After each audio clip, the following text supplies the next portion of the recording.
damit hallo und herzlich willkommen zurück zu Legend of Heroes Trails of Cold Steel 2. Beim letzten Mal haben wir Akt 1 nicht abgeschlossen und wollen nun, wollen nun weitermachen mit der Intermission. Ich hoffe, es wird soweit alles funktionieren. Ich bin immer noch bei einer alternativen Aufnahmemethode. Aber ja.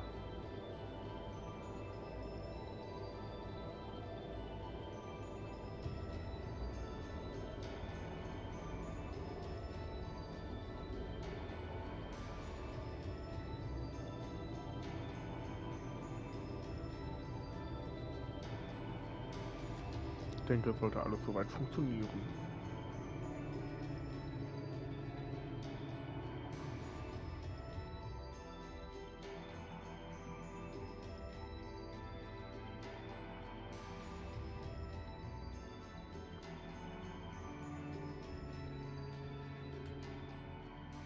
So this is what Duke Cayenne looks like from up close.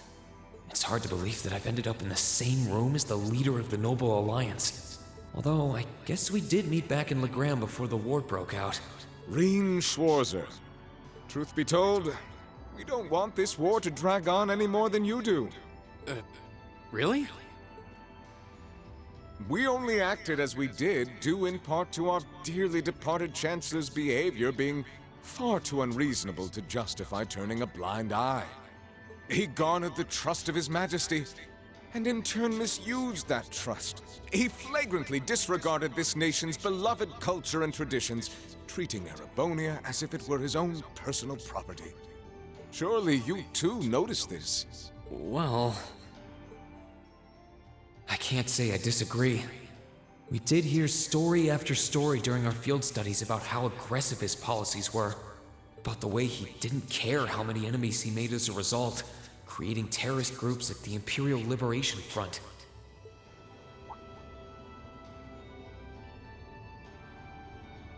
But as I said, the cause of our nation's ills is now gone.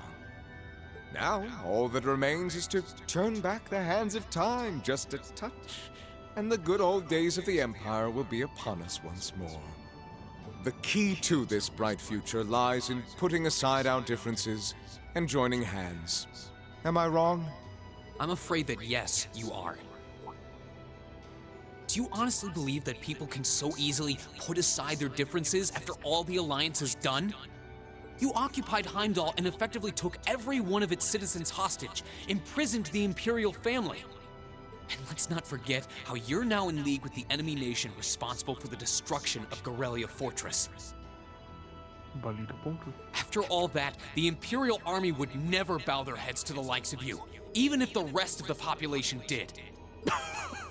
My word, I'm afraid there's been a terrible misunderstanding. The Imperial family is simply under our loving protection. They certainly haven't been imprisoned. But that does bring me to exactly why I want you to help us. It does? The Azure Knight is already on our side. But if we had your Ashen Knight as well, that would mean we'd have two of the great knights of Erebonian legend to put into play. Couple them with our Panzer Soldats, and the Imperial Army's armored divisions would cower before us. You may not find us winning the war ideal, but this union benefits everyone more than carrying on until our inevitable victory, I don't think it's that simple. I beg to differ. The presence of Soldats units on a battlefield makes a tremendous difference. What they may lack in firepower and armor compared to tanks, they make up for in mobility and versatility. But more important than even those factors is the psychological impact they have on our opponents. Well,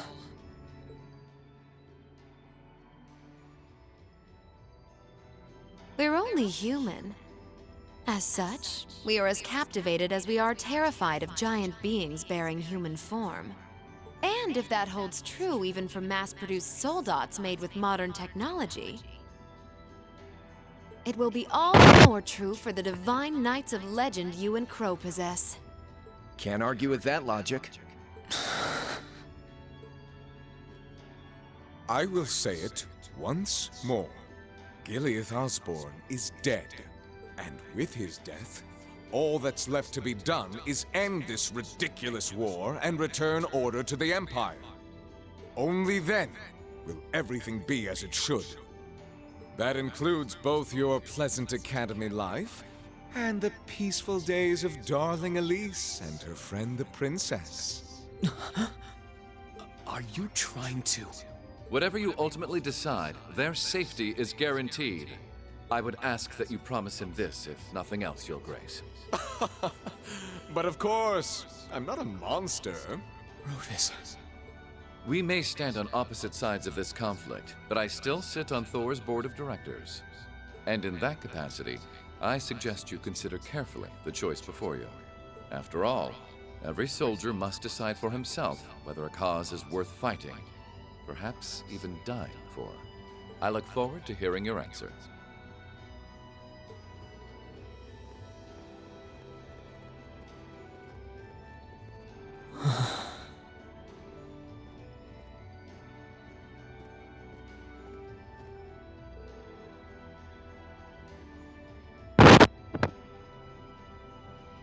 Please come with us, Master Rean.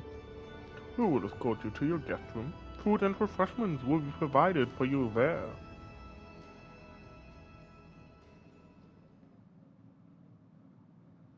Intermission aboard the Pantagruel.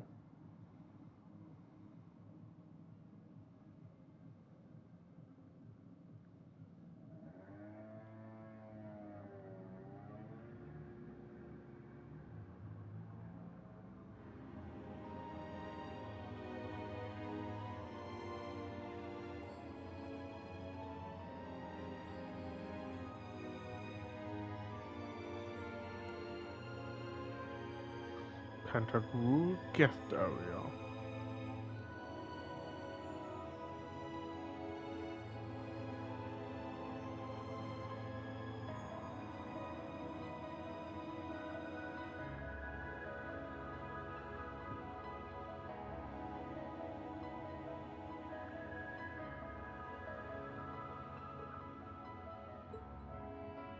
All that's left to be done is end this ridiculous war and return order to the Empire. Only then will everything be as it should. That includes both your pleasant academy life and the peaceful days of darling Elise and her friend the princess. I suggest you consider carefully the choice before you. After all, every soldier must decide for himself whether a cause is worth fighting, perhaps even dying for. I look forward to hearing your answer. It's hard to argue that this war began because the noble faction went too far. But the longer it goes on, the more people are going to suffer. Am I really okay with that? If I join them, I could reduce the number of victims, be friends with Crow again, free Elise and Princess Alphen. No, this isn't that simple. Think, Rean, think! I was able to reunite with the others, but Elise and Princess Alphen are still in the Alliance's custody. What's the best thing I can do? This isn't just about me. What do all of us want to do? Keep racking your brain like that and smoke will start coming out of your ears.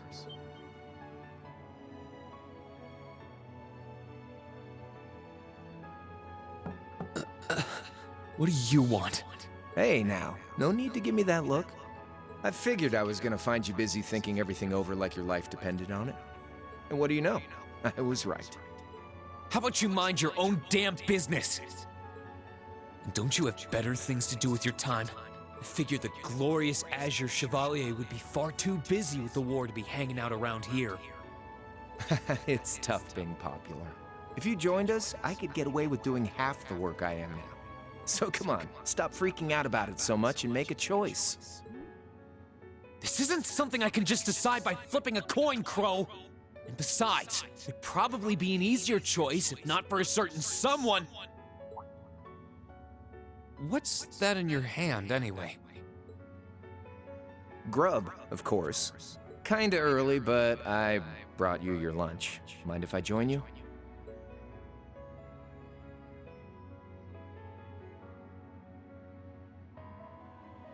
Hamburgers, fries, and onion rings, huh? I was expecting something more fancy like I had last night. Oh, that kind of food more your thing? Okay then, give me a minute while I go ask the chef to whip something up. No, this is fine. The burger looks delicious. Cool. All right, dig in.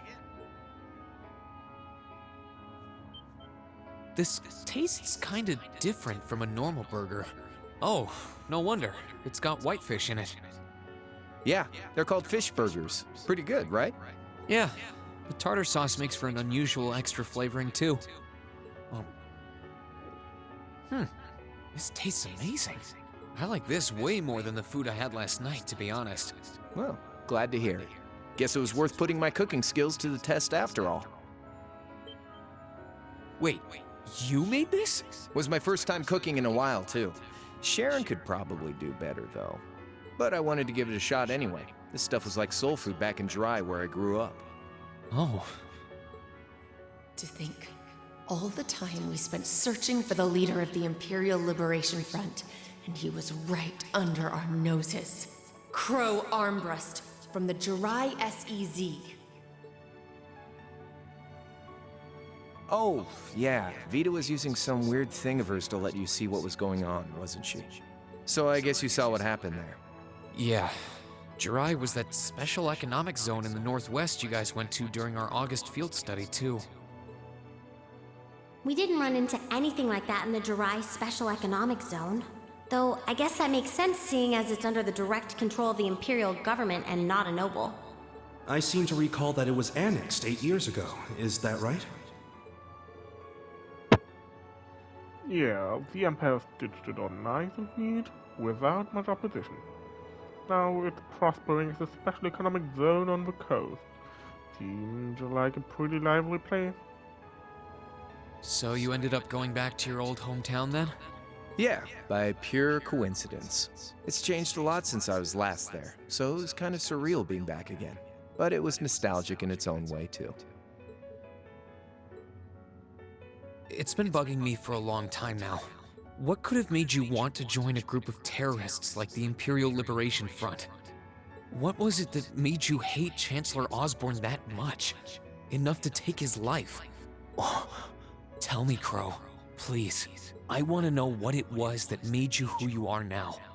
What kind of place Jirai was, how you lived there, and what you were doing before you entered the academy and met Toa, Angelica, and George. Where's the fun in prying into a guy's past? Save all that talk for your number one in class. Who's the lucky girl anyway? Elisa? Laura? Emma? Fee? And don't tell me it's Million, because, you know, I'm serious, Crow. I really want to know. Think of telling me your past as paying off the interest you owe in that 50 Mira. Because until I know, until we know, we won't be able to move forward. You're really serious.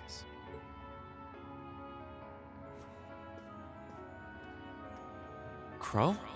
My past really isn't that big of a deal, you know.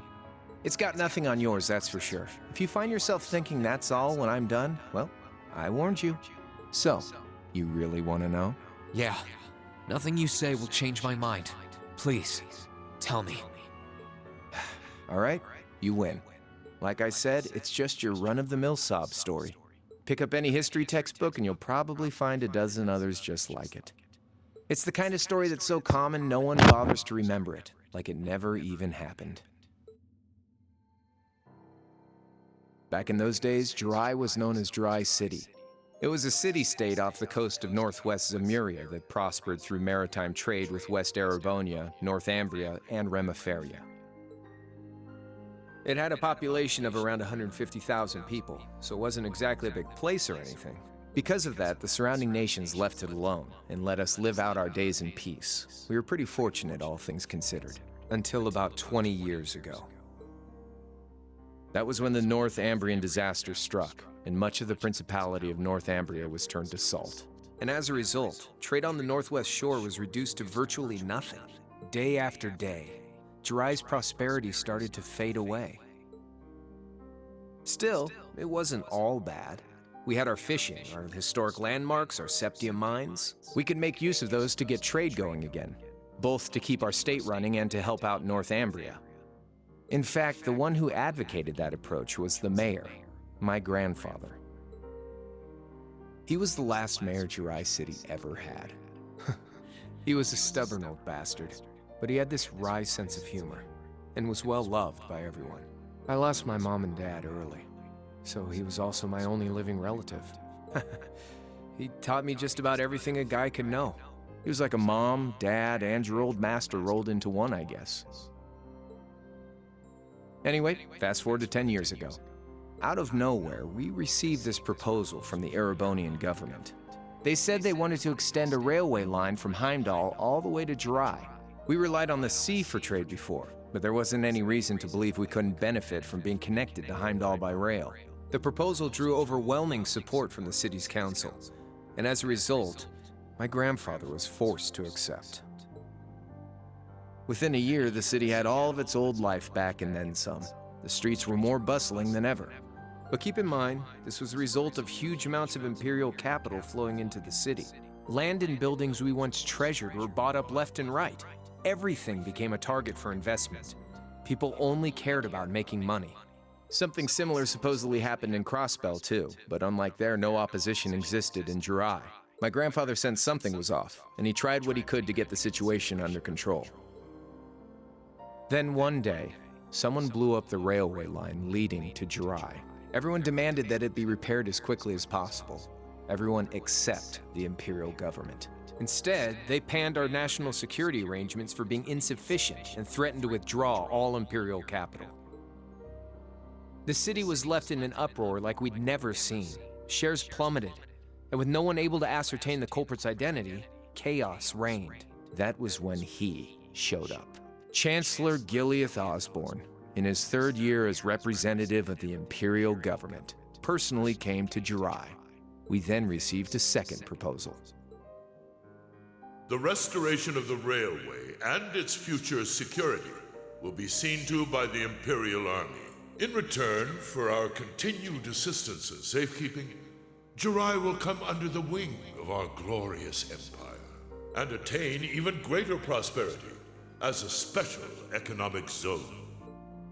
The timing was too good to be true, really. Realizing this, my grandfather staunchly opposed the idea. He tried everything he could to convince the city's council to reject the offer. Unfortunately, once you taste the sweet fruit of prosperity, it's hard to want to go back. The council, made up of influential merchants and all their greed, jumped at the offer. And tempted by the elimination of customs, together with the tax breaks from being an SEZ, many of the citizens did too. And during all that, they'd conveniently found a suspect behind the railway incident, my grandfather. He loved Jirai more than anyone, and up till then, its people loved him too. And yet, virtually overnight, he found himself facing the wrath of both the city's council and the citizens alike. Left with no choice, he resigned from his position as mayor, and Jirai formally became part of the empire. Both of these things happened on the same exact day. That was 8 years ago. Naturally, everyone knew my grandfather wasn't the one who did it. They knew who was really responsible. They just turned a blind eye to the truth. See? I warned you. Just your run-of-the-mill sob story. I don't know what to say, Crow. What happened to him after that? Your grandfather. One day, he just up and died. Once he resigned, the whole affair with the railway getting blown up was all but forgotten. He lived comfortably in retirement for about half a year, fell ill, and that was that. He just lost the will to go on, I guess. Like I said, he was the only family I had. I mean, I had plenty of friends even then, but I chose to leave it all behind. I was 13 at the time. I wandered the land, doing whatever I had to get by. That was when I met old Cayenne, who happily indulged my hatred for the Chancellor.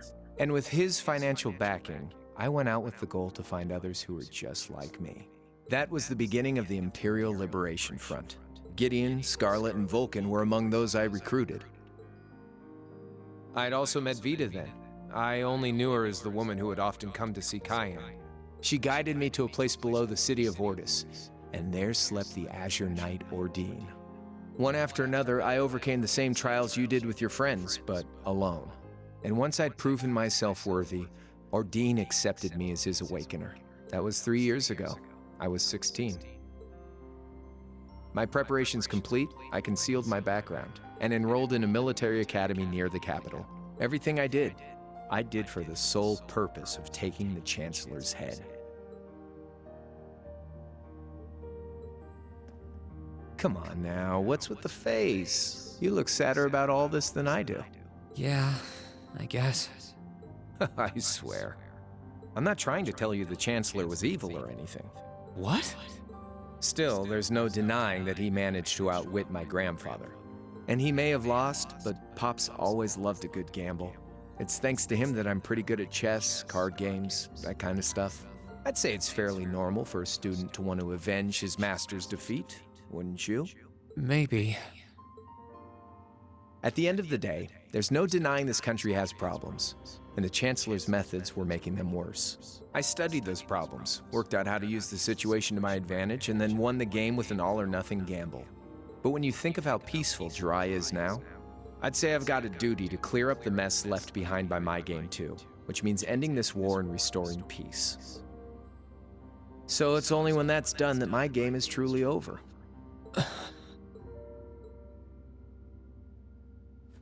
I don't want whatever your decision is to be influenced by my past, okay? Like Rufus said, you need to think long and hard about what it is you're fighting for. For you, more than anyone else. Yeah, but Crow... Anyway, I think I've stuck around here for long enough. You're gonna be treated as a visitor. Well, sort of. It's about time for the higher-ups to head back to Heimdall, so go ahead and pass the time however you want. However I want? What else can I even do here?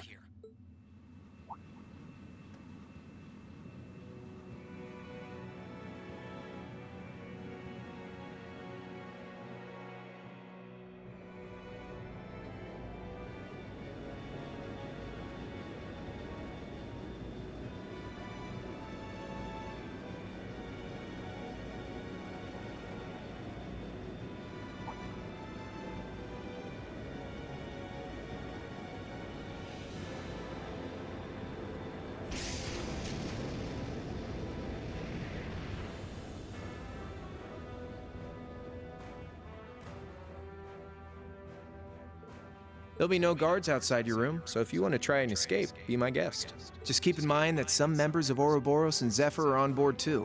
Not to mention me, Scarlet, and Vulcan. So if you're up for a gamble of your own, get ready to take all of us on. Sounds fun.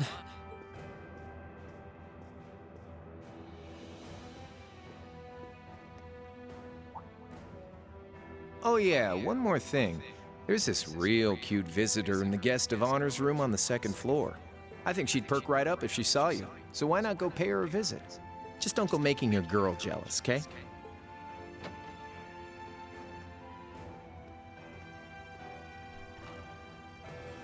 I wonder who he means. He said she's in the guest of honors room. Well, I can't waste much time here. I told everyone I'd definitely come back soon. Right now, I need to gather as much information as I can. I can make my choice after that. At least then, it'll be an informed one.